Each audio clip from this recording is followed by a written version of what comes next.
के तृतीय दिवस की कथा में ठाकुर जी की कृपा हुई, राधा रानी की कृपा हुई, क्योंकि सत्संग बड़े भाग्य से मिलता है और ये मानव जीवन तो और ही बड़े भाग्य से प्राप्त होता है। गोस्वामी तुलसीदास जी ने कहा है कि बड़े भाग्य मानुष तन पावा, सुर दुर्लभ सद ग्रंथन गावा। ये मानव जीवन बड़े भाग्य से मिलता है और 84 लाख योनियों को भोग करके जब कोई पुण्य कर्म जीवात्मा से होता है तब मानव जीवन मिलता है।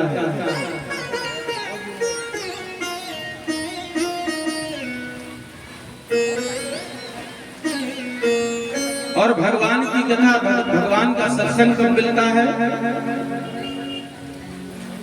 भगवान की कथा, भगवान का सत्संग तब मिलता है जन्मांतरे भवेत पुण्यम तदा भागवतम लभे। जब मनुष्य के पुण्य कर्मों का उदय होता है और पाप कर्म का क्षय होता है, उसका पतन होता है, तब भगवान की कथा सुनने का सौभाग्य प्राप्त होता है। प्रेम से बोलिए जय श्री राधे, जय जय श्री राधे। और उसमें भी एक जन्म का नहीं, जन्म जन्मांतरों के, कल्प कल्पांतरों के, युग युगांतरों के पुण्य कर्मों का जब उदय होता है तब जाकर के मानव जीवन मिला है। आज का इंसान कहता है महाराज बताओ भगवान ने हमको दिया ही क्या है कि मैं खर्चा कर दूं, मैं दे दूं, मैं ऐसा सुंदर कर्म करवा लूं, मुझे तो दिया ही नहीं है। हर व्यक्ति कहता है। याद रखिए, मानव जीवन मिल गया तो समझ लो सबसे बड़ा धन मिल गया। अच्छा ये बताओ, यदि कुकर सूकर की योनि में पटक देते थे, कुकर सूकर की योनि मिल जाती थी, गधे घोड़े की योनि मिल जाती थी, तो कथा सुनने को मिलती थी, सत्संग करने को मिलता था? नहीं मिलता था। मानव जीवन पाने के लिए तो देवता भी तरसते हैं, लेकिन आज का मनुष्य कहता है भगवान ने हमको दिया ही क्या है। अच्छा आपको नहीं दिया है, आपके पास में पैसे की कमी है, जिसको जिसको पैसा चाहिए तो एक काम करो, एक एक अपनी किडनी निकाल करके दान कर दो, नहीं तो बेच दो। एक किडनी की कीमत क्या है? एक एक पुर्जा, एक एक पार्ट लगाया है भगवान ने अमोल। एक किडनी बेच दो, लखपति हो जाओगे। किसी को बेचना है जिसके पास में पैसे की कमी हो, पैसा आ जाएगा तो बोलोगे महाराज वो पैसा क्या काम का? आखिर में धन हुआ क्या सबसे बड़ा? मानव जीवन। और इस मानव जीवन में पाकर के हम कहते हैं महाराज बड़े दुखी हुए, बड़ा कष्ट है। मानव जीवन पाकर के सुखी हो जाओ, दुखी मत बनो। हम सोचते हैं कि सुख मिल जाए। सुख क्या है?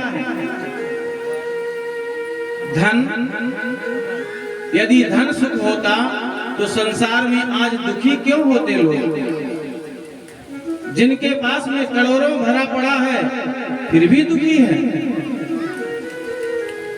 सुख क्या है? पहला सुख है निरोगी काया। ये सबसे बड़ा सुख है। ईश्वर ने मानव जीवन दिया और इसको भी निरोगी बनाया।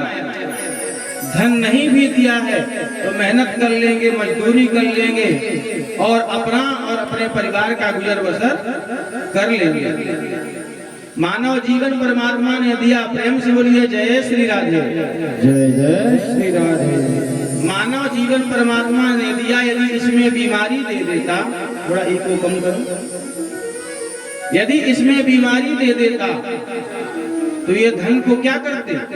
तुम्हारे ही धन को दुनिया जो है तो खाती और तुम जो है तो बैठ करके देखते रहते। डॉक्टर साहब मना कर दिए हैं कि काम करना, अब तो मीठा खाना नहीं, ज्यादा तेल मसाला खाना नहीं, तो क्या खाना? बोले दलिया खाना। यदि तुम ज्यादा मीठा खाए तो समझ लो कि फिर ज्यादा दिन चल नहीं पाओगे। तो धन बड़ा है कि शरीर बड़ा हुआ। दूसरा सुख क्या है? हम सुख ढूंढते हैं। दूसरा सुख क्या है? दूसरा सुख है मानव जीवन को मिला। मानव जीवन में फिर बड़े हुए, शिक्षा अध्ययन किए।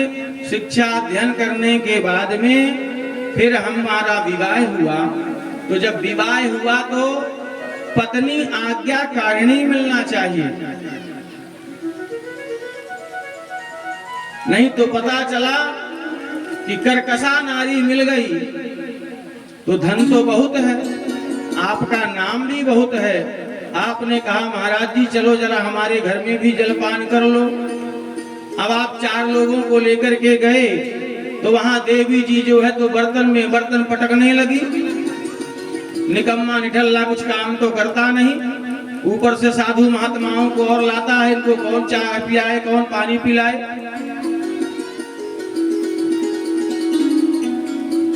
क्या काम का वो नाम आपका, क्या काम का वो धन। इसलिए पत्नी आज्ञाकारिणी मिलना चाहिए। पत्नी, लोग कहते हैं महाराज मेरे घर आना। क्या कहते हैं? मेरे घर आना। तो घर किसको कहते हैं? घर ईंट, बालू, चूना, सीमेंट का आपने जो बनाया है वो घर नहीं है।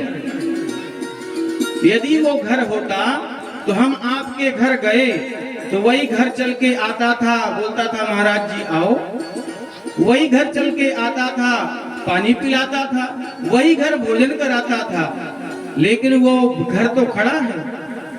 घर इसको नहीं कहते हैं, औरत को घर कहा गया है। गृहिणी गृह मुच्यते, औरत को घर कहा गया है। वही तो सेवा करेगी, वही तो जल पिलाएगी, वही तो आदर सत्कार सम्मान करेगी। तो दूसरा सुख है पत्नी आज्ञाकारिणी। यदि वो कर्कशा मिल गई तो समझ लो तुम्हारा सत्यानाश हो गया। तीसरा सुख क्या है? तीसरा सुख है संतान। आपने बहुत नाम कमाया, आपने बहुत धन कमाया, नाम कमा लिए, धन कमा लिए, इसके बाद में उस धन को कमाने के लिए आप कोई सत्कर्म नहीं कर पाए, कोई धर्म नहीं कर पाए। क्यों? संतान के लिए कमाते रहे और वही बेटा पता चला कि आगे चल करके कपूत निकल गया तो सारे धन को बर्बाद कर देगा, नाम को बर्बाद कर देगा। इसीलिए कहते हैं हर व्यक्ति, हर माता पिता चाहता है कि हम अपने बेटे के लिए इतना कमा लें। बेटे के लिए धन कमाने की आवश्यकता नहीं है। हम लोग बेटे के लिए धन कमाते हैं। बेटे को धन कमाने की आवश्यकता नहीं है, बेटे को संस्कार देने की आवश्यकता है। यदि हम बेटे को कार ला करके दे दिए तो बेटा यदि कपूत निकल गया तो उस कार को बेकार कर देगा।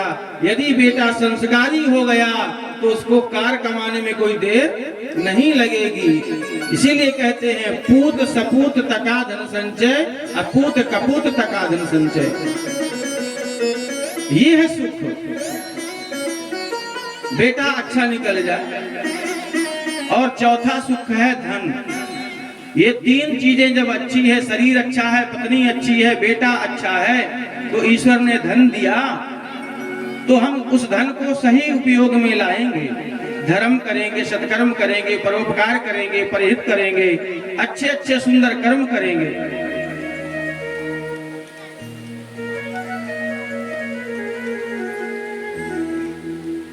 कबीरदास जी कहते हैं, कबीरा सब जग निर्धना, धनवंता नहीं कोई, धनवंता सोई जानिए जाके राम नाम धन हो। जिसके जीवन में राम नाम धन नहीं है तो क्या काम का है।